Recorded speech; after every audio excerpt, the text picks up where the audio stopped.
जाऊ का रे? ए घर जावई, अरे ये इकडे 2 मिनिटं. बोला, काय म्हणता?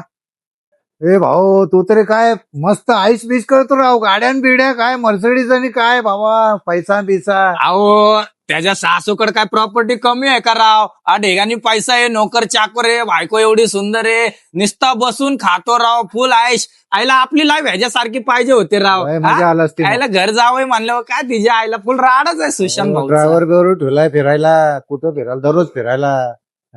अरे तुम्हाला जसं दिसतं ना तसं ऍक्च्युली नाहीये. घर जावायची व्यथा खूप वेगळी आहे. काय आहे, घरच्यांची आहे ना इज्जतच नसती. थोडक्यात घर जावई म्हणजे ना असं व्हॅल्यूलेस असतो बघ. घरातली कामं करा, ह्याची त्याची बोलणे ऐका.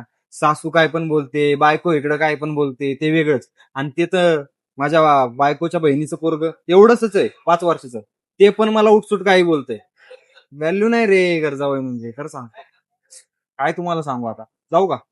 ए गपराव, काय खोटं बोलतो राव? आईला तू एवढा आयुष मध्ये राहतो, आनंदी दिसतो नेहमी राव. हा तुझ्या घरी पण आम्ही कधीतरी आलो तरी सासू किती प्रेमाने बोलते तुझ्यासोबत, बायको किती प्रेमाने बोलते राव. अरे हे सगळं तुमच्या समोर असतं. एकटा भेटल्यावरती तुम्हाला काय माहिती कसली इज्जत काढतात ते.